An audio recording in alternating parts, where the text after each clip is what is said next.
Online आप file कर सकते हैं। Better supervision and monitoring of compliance, कि जब सब कुछ ऑनलाइन हो चुका है तो इससे क्या हुआ, जो सुपरवाइज करने का, जो मैनेज करने का, डाटा मैनेज करने का जो आ, वो था, जो डाटा अच्छे से क्या हुआ मैनेज होना स्टार्ट हो गया, जिससे क्या हुआ मॉनिटरिंग कंप्लायंस होना भी अच्छे से स्टार्ट हो गया। म्यूचुअली बेनिफिट सिस्टम, अब म्यूचुअली बेनिफिट सिस्टम का मतलब कि गवर्नमेंट के लिए भी ये बेनिफिशियल है और स्टेक होल्डर के लिए भी क्या है ये बेनिफिशियल है। स्पीड, ट्रांसपेरेंसी एंड एफिशिएंसी, अब क्या है कि किसी को कोई फाइलिंग करनी है वो फटाफट अपना ऑनलाइन जाके फॉर्म फाइल करके कर सकता है, लेकिन पहले ऐसा नहीं होता था।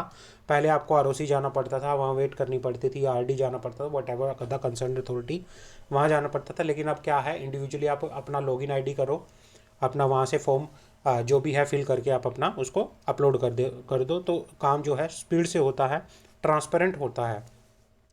Effective due diligence, effective due diligence का मतलब ये है कि अगर इसमें जो डाटा है वो पब्लिकली ऑनलाइन सारा अवेलेबल है, किसी भी कंपनी की आप क्या कर सकते हो, इंस्पेक्शन कर सकते हो, या अगर कोई बैंक है, बैंक से कोई कंपनी लोन ले रही है, तो बैंकिंग जो है, जो बैंक्स हैं वो क्या कर सकते हैं, आराम से ऑनलाइन एमसीए वेबसाइट से जाके किसी भी कंपनी का डाटा निकाल के ड्यू डिलीजेंस आराम से करके यहाँ पर चल सकते हैं। Efficient service by the professionals भी क्या करते हैं, एफिशिएंट सर्विस देते हैं। उसके बाद एनवायरमेंट फ्रेंडली मतलब क्या है कि पेपर वर्क इसमें बहुत कम लगता है, पेपर वर्क इतना ज़्यादा नहीं लगता जो पहले फिजिकल फाइलिंग के टाइम पे लगता था, अब इन्वायरमेंट फ्रेंडली है ये। एमसीए सर्विस क्या होता है, MCA service, MC21 application is designed to fully automate all process relating to the proactive enforcement and compliance of legal requirement under the Companies Act and Limited Liability Partnership Act 2008. Thus, this helped the business community to meet the statutory obligation. ये MC21 है। Register digital signature certificate, अब digital signature certificate क्या होता है, देखो क्या है, MC21 पर कोई भी फाइलिंग करने के लिए आपको डीएससी की ज़रूरत होती है, आपका डीएससी फिक्स होता है, या तो कोई प्रोफेशनल हो, डायरेक्टर हो, कंपनी सेक्रेटरी, वट जो भी, उसको क्या है फॉर्म फाइल करने के लिए, स्टेक होल्डर को फॉर्म फाइल करने के लिए क्या है, उसका डीएससी होना पहले ज़रूरी है। तो यही बात करता है registered digital signature certificate. The information technology act 2000 has provision for use of digital signature on the document submit in the electronic form in order to ensure the security and the authenticity of all the document filed electronically, कि कई जितने भी document हम online file करते हैं उन पर authenticity के लिए कि भाई हाँ ये जो डॉक्यूमेंट फाइल हुआ है ये ऑथेंटिक है, सिक्योर है, तो उस पर क्या लगता है डिजिटल सिग्नेचर अफिक्स होना मैंडेटरी है under the information technology act जो प्रोविज़न देती है। This is secure and authentic way to submit a document electronically.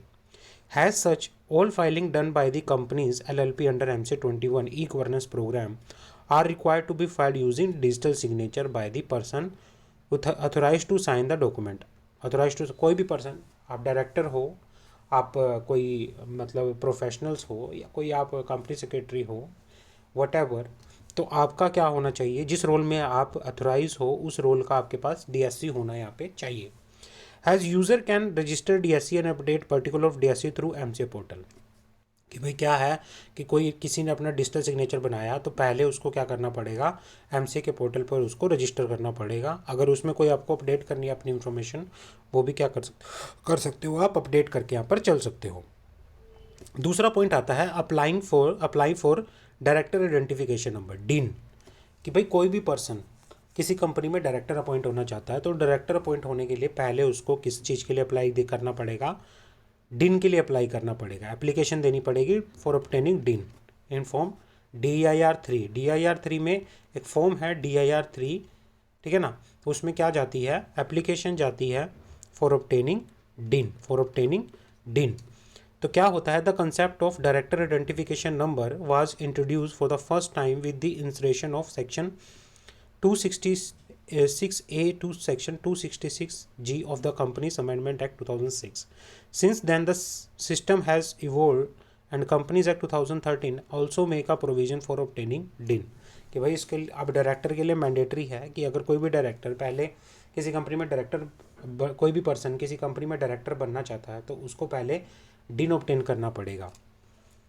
View master detail of the company LLP registered with the ROC, कि भाई क्या है जो मिनिस्ट्री जो MC21 पोर्टल है वो आपको एक सर्व फैसिलिटी देता है। मिनिस्ट्री ने आपको फैसिलिटी दी हुई है कि जो भी कंपनी अपने डॉक्यूमेंट ROC में फ़ाइल करती हैं, RD में फ़ाइल करती है, वटेवर मिनिस्ट्री में जो भी डॉक्यूमेंट फ़ाइल होते हैं, तो जो स्टेक होल्डर है, कोई भी पर्सन है, एक मिनिमल अमाउंट ऑफ की पेमेंट करके क्या कर सकता है, उस कंपनी के व्यू डॉक्यूमेंट दे के यहाँ पर चल सकता है। Index of charges, a similar facility has also been available in respect of register of charge for the company by clicking to the view index of charges, and for viewing the details of the signature of any company LLP by clicking the view signatory details। क्या है कि भाई अगर किसी company ने कोई charge create किया है, वो हमें पता करना है कि कंपनी का कोई चार्ज है, रजिस्टर है, तो हम व्यू किससे किससे चेक कर सकते हैं वहाँ पर, व्यू इंडेक्स ऑफ चार्ज एक जो फंक्शन जो है वहाँ पर MCA के पोर्टल पे क्या है अवेलेबल है, वहाँ जाके हम क्या कर सकते हैं, अपने किसी भी कंपनी का क्या है इंडेक्स ऑफ चार्ज व्यू कर सकते हैं। इंडेक्स ऑफ चार्ज क्या कर सकते हैं, व्यू करके यहाँ पर चल सकते हैं। उसके बाद क्या है यहाँ पर LLP सर्विसेज। MCA के पोर्टल पे LLP की सर्विसेज का भी अलग से क्या है डोमेन बना हुआ है कि क्या है, a user can check LLP name, find LLP। तो जिस तरह से कंपनी रिलेटेड सर्विसेज होती हैं वैसे ही LLP से रिलेटेड भी सर्विसेज होती हैं। LLP के फॉर्म हैं, LLP के फॉर्म भी सारे के सारे MC21 पोर्टल पे ऑनलाइन फाइल होते हैं। E filing to be use if the user want to avail LLP filing service. LLP filing service are available in version 3 portal. क्या है कि अभी जो वर्जन 2 से वर्जन 3 में MC21 पोर्टल जो स्विच हुआ है, जो LLP की जितनी भी फाइलिंग है वो कहाँ होती है, वर्जन 3 पोर्टल पर होकर यहाँ पर चलती हैं। कंपनी सर्विस, कंपनी सर्विस क्या है कि कंपनी सर्विस में आप क्या कर सकते हो, किसी भी कंपनी का नाम चेक कर सकते हो, सिन फाइंड कर सकते हो, ठीक है ना, इनकॉर्पोरेशन से रिलेटेड सर्विसेज या फिर फॉर्म फाइलिंग, जो भी जितनी भी फॉर्म फाइलिंग है वो सारे का सारा क्या है कंपनी की सर्विस में आप जाके कर सकते हो। उसके बाद आता है कंप्लेंट्स। आप जो भी है सीरियस कंप्लेंट होगी, इन्वेस्टर रिलेटेड कंप्लेंट होगी, वो जाके ऑनलाइन क्या कर सकते हो, अपनी रजिस्टर कर सकते हो कंप्लेंट्स पोर्टल में। अगर आपकी कोई भी कंप्लेंट है तो आप उसको क्या कर सकते हो, रजिस्टर कर सकते हो। MC21 पर आपको कंप्लेंट की भी सर्विस मिल जाएगी। Document related services, document related services का मीनिंग क्या है कि भी कोई भी पर्सन, कोई भी स्टेक होल्डर कंपनी के व्यू डॉक्यूमेंट्स को व्यू कर सकता है, प्लस उसकी सर्टिफाई कॉपी भी मंगवा के यहाँ पर चल सकता है, उसकी सर्टिफाई कॉपी भी मंगवा के यहाँ पर चलता है। Fees and payment services, fees and payment services का मतलब ये है कि आप ऑनलाइन किसी भी फॉर्म को की फाइलिंग करते टाइम जो भी उस पर फीस करनी होती है, आप उसको क्रेडिट कार्ड या फिर NEFT के थ्रू, पे लेटर सिस्टम के थ्रू आप करके यहाँ पर चल सकते हो।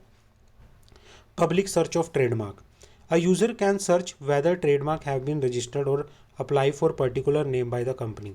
आप चेक कर सकते हो कि भाई अगर कोई भी पर्सन अपना अपना क्या है लोगों को किसी को क्या करना चाहता है, रजिस्टर्ड कराना चाहता है अंडर ट्रेडमार्क, तो पहले वो चेक कर सकता है कि ये ऑलरेडी रजिस्टर है या नहीं है, वो ट्रेडमार्क चेक कर सकता है। Investor services, investor services, a user can search amount unclaim unpaid amount due to transfer to the investor. मतलब क्या है कि वो अपने डिविडेंड की कोई अपने डिविडेंड से रिलेटेड कोई भी इंफॉर्मेशन वो लेना चाहता है किसी कंपनी की, तो वो क्या कर सकता है, इन्वेस्टर सर्विस में जाके उसको चेक कर सकता है। ट्रांजैक्शन स्टेटस, वो क्या है जो भी उसने फॉर्म फाइल किया है उसके SRN को यूज़ करके वो क्या कर सकता है, उससे रिलेटेड जो ट्रांजैक्शंस हैं स्टेटस चेक कर सकता है कि फॉर्म की पेमेंट हुई नहीं हुई, अप्रूव हुआ नहीं अप्रूव हुआ, तो यहाँ पे आकर कर सकता है। Payment of fees to MCA, कि क्या है कि जो पेमेंट है MCA की फ़ीस वो कैसे हो सकती है, क्रेडिट कार्ड से हो सकती है, इंटरनेट बैंकिंग से हो सकती है, ऑफलाइन भी पे कर सकते हैं, NEFT से होकर यहाँ पर चल सकती है।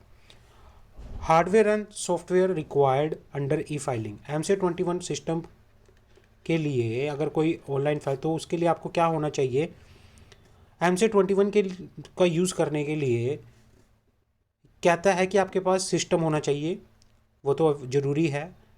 ऑपरेटिंग सिस्टम, लेटेस्ट ब्राउज़र होना चाहिए, एडोब रीडर होना चाहिए, स्कैनर होना चाहिए, तो ये चीज़ें आपके पास होनी चाहिए। Online inspection of document. Online inspection of document जैसा कि क्या है कि एमसीए की फैसिलिटी देता है व्यू पब्लिक डॉक्यूमेंट की, जिसमें क्या है व्यू पब्लिक डॉक्यूमेंट में आप कंपनी का नाम या सिन डाल के और एक मिनिमम अमाउंट 100 रुपये की पेमेंट होती है, वो करके आप क्या कर सकते हो, कंपनी के इनकॉर्पोरेशन से लेके सिंस टिल डेट तक के जितने भी डॉक्यूमेंट कंपनी ने फाइल किए हैं वो सारे के सारे आप चेक करके यहाँ पर चल सकते हैं। उसके बाद होता है pre certification of form. Introduction of pre certification by the independent professional in the E form aimed at reducing the workload of the ROC. Once an e-form has been pre-certified by the professional toward its authenticity based on the particular contained in the books of accounts and records of the company, ROC is entitled to take on record the e-form. Professional are responsible for submitting certifying document and system would be accept most of this document online without approval of ROC or other officer of ministry. If a professionals give a false certificate or omit any material information knowingly, he is liable to punishment under section 447 and 448 of the Companies Act 2013, beside disciplinary action by the institute which issued the certificate of the practice. कई बार क्या होता है कि ई forms के अंदर PCS या practising chartered accountant या advocate के क्या होते हैं, साइनिंग की ज़रूरत होती है। अगर उसने वो सर्टिफाई कर दिया तो उसमें क्या है, आरओसी ये मान के चलेगा कि क्या है, कंपनी ने सारे के सारे जो कंप्लायंस किए हैं वो as per the relevant provision of the companies act किए हुए हैं। और उसके लिए क्या है, आरओसी बिलीव करके चलता है कि जो प्रैक्टिसिंग प्रोफेशनल है उसने ये सारे के सारे पर्टिकुलर्स प्रॉपरली चेक किए हैं और उसी के बिलीव पे फॉर्म को अप्रूव कर देता है। तो इसमें रिस्पॉन्सिबिलिटी किसकी होती है, प्रोफेशनल्स की होकर यहाँ पर चलती है। और फीस क्या होता है कि हर एक फॉर्म के लिए, एवरी फॉर्म के लिए, कोई भी फॉर्म हो उसके लिए कंपनी को एक पेमेंट करनी होती है फीस, और वो डिफरेंट जो कि कंपनीज के जो फीस से रिलेटेड रूल्स बने हुए हैं, the company registration office and fees rules, तो वो सारे का सारा मेंशन है कि पर्टिकुलर एक फॉर्म की कितनी फ़ीस होके यहाँ पर चलेगी। तो MC21 सिस्टम जो है ई गवर्नेंस के लिए है कि भाई पूरा जो गवर्नेंस है वो इलेक्ट्रॉनिक फॉर्म में अच्छे से रहे, सब कुछ ट्रांसपेरेंस हो, कि लोगों के पास हर एक इन्फॉर्मेशन अवेलेबल हो, कोई भी लोग अच्छे से किसी भी इन्फॉर्मेशन को एक्सेस करना चाहें किसी कंपनी की तो वो ऑनलाइन जाके एक्सेस कर सकते हैं, फाइलिंग स्मूथली वे में हो, ठीक है ना, कोई भी डॉक्यूमेंट हो अच्छे से सबमिट हो। तो ये एक इनिशिएटिव रहता है एमसीए का, जिससे क्या हो, प्रॉपर सारे के सारे जो है डिस्क्लोज़र है अच्छे वे में रहें। तो यही है कि एमसीए का डिस्क्लोज़र। और इसी के साथ जो हमारा ये चैप्टर है ये फिनिश होता है। होप सो आपको ये चैप्टर समझ आया होगा, हमारा की डेफिनेशन वाला चैप्टर, की डेफिनेशन एंड MC21, की डेफिनेशन एंड MC21। तो दिस इज़ आवर चैप्टर जो कि अभी फिनिश हो गया है। तो नेक्स्ट क्लास में हम नया चैप्टर शुरू करेंगे। तो अभी के लिए इतना ही है। Thank you so much. आपको ये वीडियो अच्छी लगी होगी, please subscribe my YouTube channel. Thank you so much.